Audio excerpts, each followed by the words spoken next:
السلام علیکم، آپ دیکھ رہے ہیں ہو کیا رہا ہے۔ میں ہوں Faisal Abbasi, group editor 92 news. Irshad Ahmed Arif صاحب ساتھ ہیں۔ شکریہ ارشاد صاحب آپ کا۔ پاکستان کے سابق وزیر اعظم نواز شریف بریت کے بعد اب پھر سے حساب مانگ رہے ہیں، اور نواز شریف نے کہا ہے کہ ان کے ساتھ جو ہوا اس کا نقصان نہ صرف ان کے خاندان کو ہوا بلکہ پاکستان کو بھی ہوا ہے، اور اس کی سزا پاکستان کو ملی ہے۔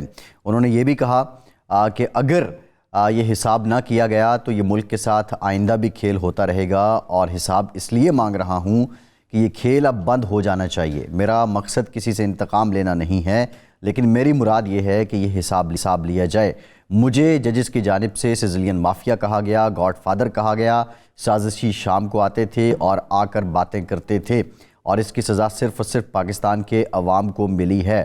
ساتھ ہی ساتھ میاں نواز شریف نے ان لمحات کا ذکر بھی کیا کہ جب ان کی اہلیہ علیل تھیں اور پھر وہ ان کو چھوڑ کر آئے۔ آج وہ اپنے جو امیدوار ہیں مسلم لیگ نون کے، ان سے خطاب کر رہے تھے، لیکن یہاں پہ اہم نکتہ یہ ہے کہ نواز شریف کیا اپنے احتساب کے بیانیے پر واپس آ چکے ہیں؟ مسلم لیگ نون کیا حساب کتاب کا پھر سے گراؤنڈ بنا رہی ہے؟ اور مسلم لیگ نون کے پاس اب عوام کے سامنے اس کے علاوہ رکھنے کو کیا ہے؟ یہ چند اہم سوالات ہیں، ان کے جوابات آج کے پروگرام میں ہم جاننے کی کوشش کریں گے۔ دوسری اہم ڈیولپمنٹ یہ ہے کہ سائفر کیس میں پاکستان کے سابق وزیر اعظم اور بانی پی ٹی آئی اور vice chairman P T I Shah Mahmood Qureshi پر فرد جرم عائد کر دی گئی ہے۔ اس سے متعلق متضاد اطلاعات آتی رہیں۔ ایک جانب سے پروسیکیوشن کی جانب سے کہا جاتا رہا فرد جرم عائد کر دی گئی، جبکہ ان کے وکلاء کہتے رہے کہ یہ فرد جرم عائد نہیں ہوئی ہے۔ لیکن یہ سائفر کیس، اس میں سزا کم سے کم زیادہ سے زیادہ کتنی ہو سکتی ہے؟ معاملہ کتنا سنگین ہے؟ فرد جرم عائد کرنے پہ اگر ابہام ہو تو اس کا فائدہ کیا ملزمان کو پہنچ سکتا ہے؟ ان نکات پر بھی آج کے پروگرام میں جانیں گے۔ اور آج بڑا اہم فیصلہ دیا پاکستان کی سپریم کورٹ نے ملٹری کورٹ سے متعلق۔ جو سویلینز ہیں ان کا ٹرائل ملٹری کورٹ میں کیا جا سکے گا۔ اس سے پہلے جو فیصلہ تھا سپریم کورٹ کا ہی، انٹرا کورٹ اپیل کے بعد آج یہ فیصلہ سنایا گیا ہے 5-1 کی اکثریت سے۔ جسٹس مسرت ہلالی نے دیگر ججز سے اختلاف کیا ہے۔ انتہائی اہم نکتہ یہ بھی ہے کہ جو 9 مئی کے ملزمان ہیں ان سے متعلق فیصلہ سپریم کورٹ کے احکامات سے مشروط ہوگا۔ اس کے قانونی پہلوؤں پہ بات کریں گے، اس کے سیاسی اثرات پہ بات کریں گے۔ ارشاد صاحب، نواز شریف صاحب کل بری ہوئے۔ ابھی بہت سے لوگوں کا کہنا ہے کہ انہیں کلین چٹ تو نہیں ملی، کہ شاید جو ان کی تاحیات نا اہلی والا معاملہ تھا سپریم کورٹ میں، وہ سپریم کورٹ کے فیصلے کے بعد ہی کلیئر ہو پائے گا۔ لیکن کچھ وکلاء کہتے ہیں کہ اب وہ الیکشن کنٹیسٹ کر سکتے ہیں۔ لیکن یہ جو حساب مانگنے پہ وہ لوٹ آئے ہیں، اب یہ پولیٹیکل موٹیو ہے، یہی وہ بیانیہ ہے جو بنے گا اور اسی پر نواز شریف قائم رہیں گے، یا یہ صرف انہوں نے بات کر دی جاتے جاتے گزرتے لوگ آئے تھے اور اپنے کتھارسس کر لیا؟ نہیں، کتھارسس نہیں تھا، یہ ڈیٹیل انہوں نے بات کی ہے۔ یہ تو ہوتا ہے نا کہ چلتے چلتے ایک جملہ کہہ دینا یا پاسنگ ریمارکس جس کو کہتے ہیں وہ دے دینا، ایسی نہیں ہے۔ انہوں نے ڈیٹیل سے بات کی ہے۔ انہوں نے یہ بھی کہا کہ میں نے تو راحیل شریف کے خلاف یا جنرل قمر جاوید باجوہ کے خلاف کوئی سازش نہیں کی، جنرل فیض کا نام بھی لیا۔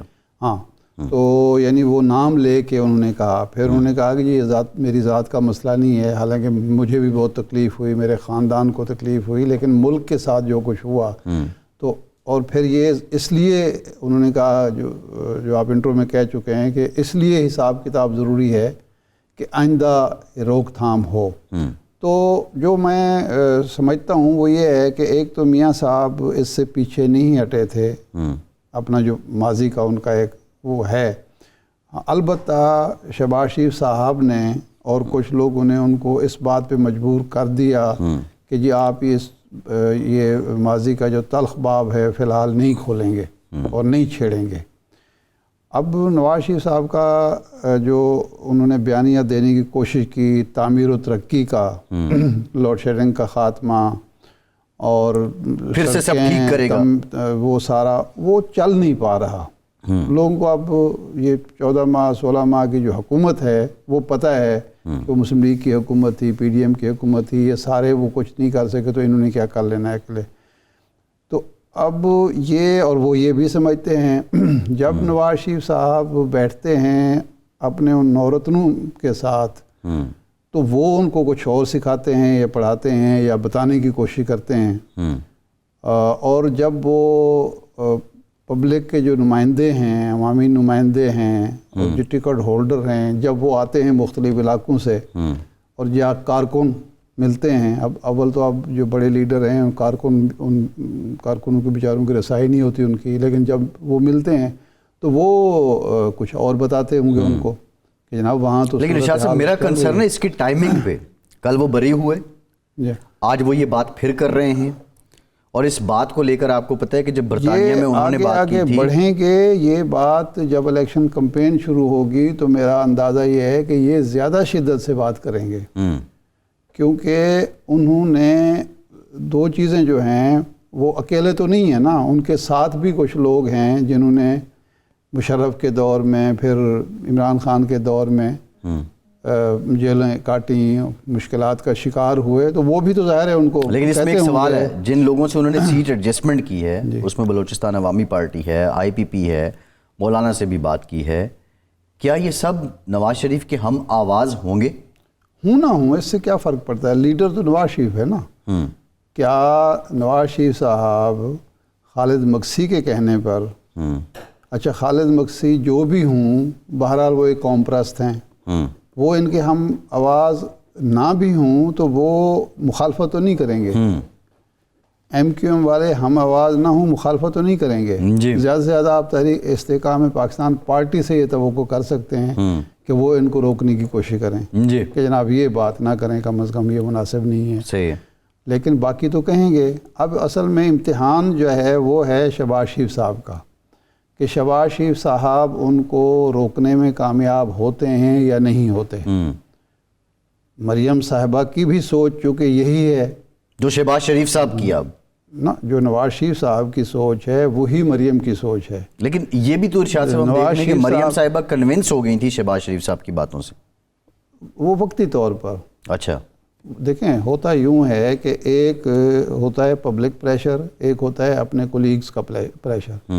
لیکن جب آپ نے الیکشن میں جانا ہے تو وہ پھر کولیگز کو تو آپ نے نہیں دیکھنا نا, وہ تو آپ کو اپنے عوام کو دیکھنا ہے, ووٹرز کو دیکھنا ہے, سپورٹرز کو دیکھنا ہے. جی کیا وہ یہ بات شہباز شریف صاحب کی اس بات سے متفق ہے ان کا سپورٹر یا ووٹر جو ووٹ کو عزت دو کا نعرہ سنتا رہا کہ نہیں جی ٹھیک ہے اب یہ بات ہی نہ کریں, جی بھول جائیں جو کچھ ہوا آپ کے ساتھ میاں صاحب جو ہوا.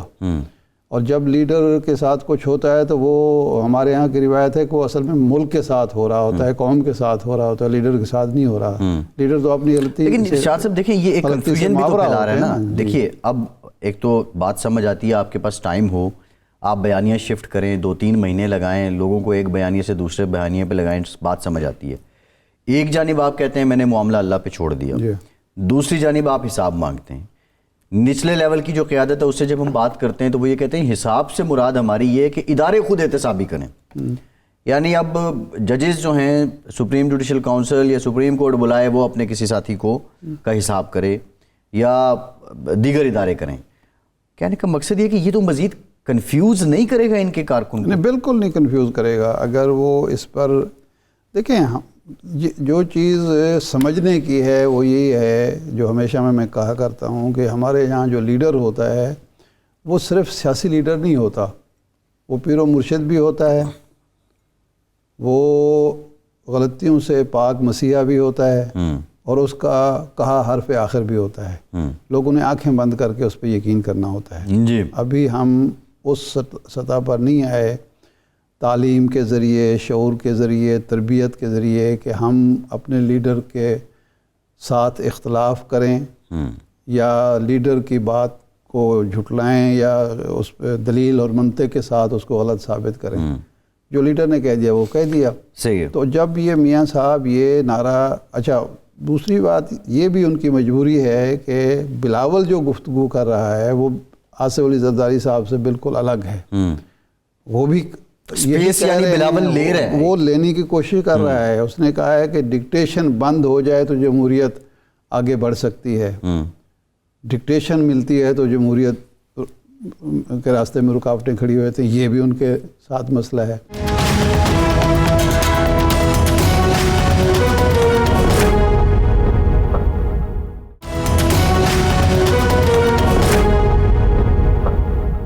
اور جو ان سب کے مشترکہ حریف ہیں ان کا بیانیہ بھی موجود ہے مارکیٹ میں. تو ظاہر بات ہے کہ بیانیے کی جنگ میں بھی پھر ان کو ایک فلیور دینا پڑے گا، فلیور دینا پڑے گا، اور ان کے دل کی آواز بھی ہے. میں یہ نہیں کہہ رہا کہ یہ صرف لوگوں کو لبھانے کے لیے، رجھانے کے لیے میاں صاحب بات کریں. میاں صاحب کی تو اپنا ایک ٹریک ریکارڈ ہے. اچھا، یہ میرا سوال ارشاد صاحب آپ سے یہ، آپ نے ٹریک ریکارڈ کی بات کی ہے. جب یہ مشرف صاحب کے خلاف کیس بنا رہے تھے، آرٹیکل 6 کا مقدمہ چلا رہے تھے، اور اس وقت زرداری صاحب سے جب بات ہوئی تو زرداری صاحب نے کہا کہ سائیں میرا ڈومیسائل وہ نہیں ہے جو آپ کا ہے، اور یہ کام آپ بھی نہ کریں. نہیں، یہ اس سے پہلے کی بات ہے. اس سے پہلے کی بات. یہ جب 2008 میں اقتدار میں آ گئے، مشترکہ حکومت ان کی بن گئی، تو انہوں نے کہا کہ بہترین موقع ہے زرداری صاحب کو بلایا کھانے پر، اور کہنے لگے کہ جی اب بہترین موقع ہے کہ پرویز مشرف کا ہم مواخذہ ہی کر لیں. جی، نکالنا ہے نا تو مواخذہ کر کے نکالیں. تو زرداری صاحب نے کہا کہ میاں صاحب آپ کیوں چاہتے ہیں کہ میرے باپ کو دکھ کیوں دینا چاہتے ہیں؟ میں اس کا اکلوتا بیٹا ہوں، اور وہ تو اس نے کیا مطلب. ویسے اب پیپلز پارٹی کیا اس پہ رائے رکھتی ہے؟ قمر زمان قاہرہ صاحب نے ہمیں جوائن کیا ہے. قاہرہ صاحب بہت شکریہ آپ کا. اچھا ارشاد صاحب، اب یہ ہم ظاہر ہے پیپلز پارٹی اب کیا رائے رکھتی ہے، آپ بات کر رہے تھے. تو اس وقت زرداری صاحب نے کہا کہ جناب آپ کا تعلق پنجاب سے ہے، آپ جب اقتدار میں آئیں تو آپ یہ کر لیجئے گا. جی، میں تو اس طرح کی چیزوں پر یقین نہیں رکھتا. میں تو ان کو جناب رخصت کروں گا عزت احترام کے ساتھ. اس کے بعد آپ جانیں وہ جانے، میں اس طرح کی کوئی کسی چکر میں پڑنا نہیں چاہتا. تو یہ اس وقت کا واقعہ. بالکل ٹھیک. قاہرہ صاحب، نواز شریف صاحب بات کر رہے ہیں کہ حساب لینا ضروری ہے، اور حساب اس لیے چاہتے ہیں کہ ملک کے ساتھ کھلواڑ بند ہو جائے. آپ سمجھتے ہیں کہ یہ احتساب کی جو بات نواز شریف صاحب کر رہے ہیں اس کے لیے یہ وقت موزوں ہے اور یہ بیانیہ ان کو فائدہ دے گا؟ دیکھیے، الیکشن کے اندر یہ اس طرح کی گفتگو جو ہے یقیناً اس وقت جو ہمارے ملک کے اندر فضا ہے اور اس کو میاں صاحب کیش کرنا چاہتے ہیں، اور وہ سمجھتے ہیں کہ دیگر قوتیں جو ہیں وہ دیگر جماعتیں وہ بینیفٹ نہ لے جائے، اور ان کے پاس ادروائز بیانیہ بھی کمزور ہو گیا ان کا بہت. کیونکہ انہوں نے جو ابھی تک ان کا نعرہ تھا ووٹ کو عزت دو کا، یا ابھی دیکھیے نا حال ہی میں جس طرح وہ تشریف لائے، ان کو جس طرح فیسیلیٹیشن ہوئی، اور ان کے ساتھ جس طرح اتحاد کرائے گئے جماعتوں کے، وہ پتہ ہی آپ کو دنیا جانتی ہے کہ یہ جماعتیں جب کسی کے ساتھ اتحاد کرتی ہیں تو وہ کیسے کرتی ہیں. ہم بھی ماضی میں ان کے اتحادی رہے ہیں کچھ جماعتوں کے، لیکن ہمارا حکومت میں اتحاد تھا، الیکشن الیکٹورل اتحاد نہیں تھے. لیکن چلے بہرحال وہ ان کا اپنا ایشو ہے. تو میاں صاحب کا یہ ایک نیریٹو ہو سکتا ہے. اس سے پہلے بھی کئی دفعہ وہ یہ نیریٹو اختیار کر چکے، اور پھر صرف اس سے انہوں نے خاموشی اختیار کی. لیکن ارشاد صاحب، جب میاں صاحب نے پہلے یہ بات کی تھی مجھے کیوں نکالا اور ووٹ کو عزت دو، تب الیکشن نہیں ہونے جا رہے تھے. تب الیکشن تو میرا خیال ہو چکے تھے. 18 میں جب انہوں نے 17 اور 18 میں یہ بات نعرہ لگایا تھا تو اس وقت تو الیکشن ہونے والے تھے. Exactly, you right. یہ بالکل ٹھیک کہہ رہے ہیں. جی قاہرہ صاحب، آپ بات کر رہے تھے. جی، میں عرض کر رہا تھا کہ اب میاں صاحب جو کر رہے ہیں اس کو ملک کے تناظر میں دیکھنے کی ضرورت ہے. اس وقت جو حالات پاکستان کے ہیں، ہمارے ملک کے اندر اسٹیبلشمنٹ کا ایک بڑا اہم اور طاقتور رول ہے. آج اگر آپ اپنے اداروں کے ساتھ تصادم میں کھڑے ہوتے ہیں، ہندوستان ہمارے ساتھ جو حالات کر رہا ہے، انٹرنل سیکیورٹی کے جو حالات ہیں، اور ہمارے ہمسائے میں افغانستان کی طرف سے بھی جو ہوائیں ہمیں مل رہی ہیں، ہمیں بڑے تدبر سے یہ سمجھنے کی ضرورت ہے. اسٹیبلشمنٹ کے ساتھ ڈائلاگ کرنا، نیگوشیٹ کرنا، ان کو اس بات پہ لانا کہ وہ اپنے آئینی دائرہ کار میں رہیں اور سیاسی عمل کو چلنے دیں، یہ ایک اور ایشو. لیکن اگر ہم ایک تصادم کی صورت میں جاتے ہیں، اور وہ تصادم اس صورت میں بھی ہو سکتا ہے کہ آج اگر ہم ہماری حکومت. ارشاد صاحب، تصادم کی جو بات ہو رہی ہے، نون لیگ پہ ماضی میں بھی ایک الزام پیپلز پارٹی لگاتی رہی ہے کہ یہ جب بھی آئے ہیں انہوں نے تصادم کروایا اور پھر حالات یہ اکثر بدل گئے. تو قاہرہ صاحب کی بات ہے اس میں، آپ سمجھتے ہیں کہ اس دلیل میں جان ہے کہ یہ وقت موزوں نہیں ہے؟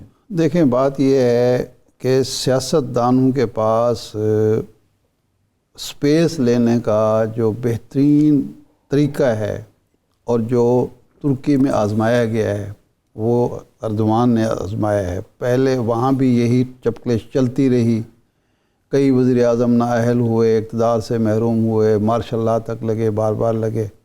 لیکن بالآخر سیاستدانوں کو یہ سمجھ آئی کہ اگر ہماری ڈیلیوری ہماری پرفارمنس جو ہے وہ مثالی ہو اور عوام ہمارے ساتھ ہوں تو پھر یہ سپیس زیادہ سے زیادہ لی جا سکتی ہے، سول بالادستی منوائی جا سکتی ہے، سول بالادستی کو یقینی بنایا جا سکتا ہے۔ جی ہمارے ہاں پرابلم یہ ہے کہ ایک تو عام طور پر یہ جو بات کی جاتی ہے، جس طرح قاہرہ صاحب کہہ رہے ہیں وہ درست ہے کہ جی یہ نعرے بازی ہوتی ہے ووٹ لینے کے لیے، ٹھیک ہے، اور دوسرا تاثر یہ ہے کہ یہ اپنی نااہلی پر پردہ ڈالنے کی بھی ایک بہترین جی بالکل۔ اچھا اجازت صاحب، قاہرہ صاحب نے پھر جوائن کر لیا ہے۔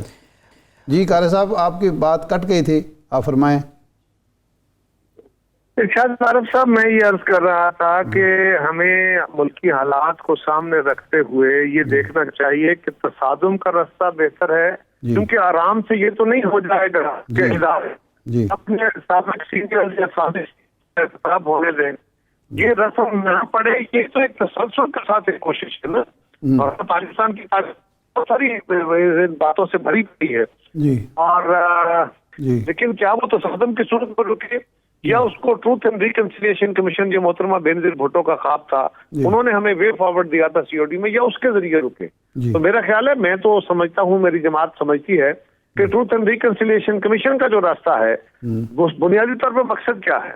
مقصد یہ ہے کہ کسی کو سزا دینا بھی مقصد ہے، تو اسی لیے کہ آئندہ نہ ہو، اور ٹروتھ اینڈ ریکنسیلیشن کمیشن کے ذریعے اپنے حالات کو سامنے رکھتے ہوئے اگر آپ مفاہمتی عمل کے ذریعے آگے چلتے ہیں تو شاید وہ زیادہ پاورفل راستہ ہو۔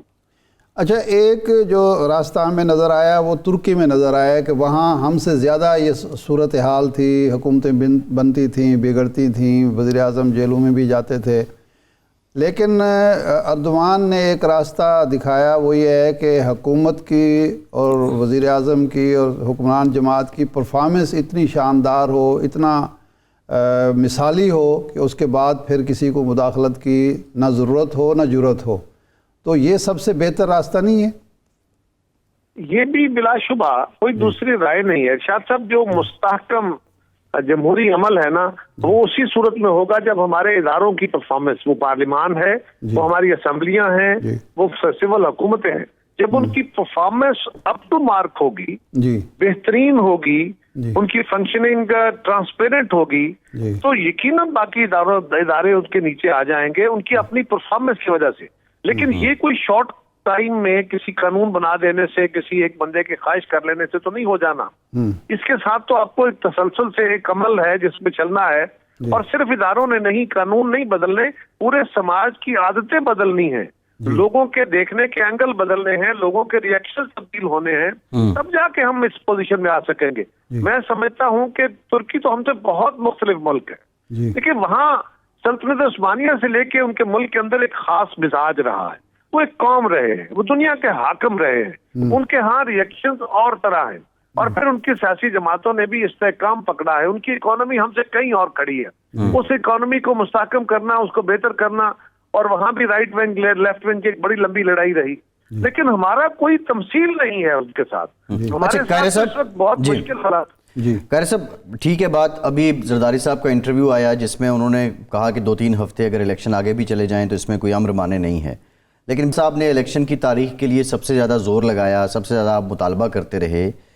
یہ تضاد یا دو مختلف اپروچ، اختلاف کس حد تک ہے پیپلز پارٹی کے چیئرمین اور شریک چیئرمین میں؟ کوئی اختلاف والی بات ہے، زرداری صاحب نے کوئی الیکشن کا ڈیلے مانگا ہے؟ زرداری صاحب نے کوئی کہا ہے کہ الیکشن ملتوی کر دیا جائے؟ بالکل نہیں کہا۔ ایک انٹرویو میں کسی انٹرویو نے کہا جی کہ کیا آپ کا خیال ہے الیکشن وقت پہ ہو جائے گا؟ میں نے وہ سوال ویسے سنا نہیں ہے، لیکن کوئی سوال اس طرح کا ہوگا، یقیناً ہوگا کہ جی الیکشن کیا وقت پہ ہو جائیں گے یا ڈیلے ہو جائیں گے؟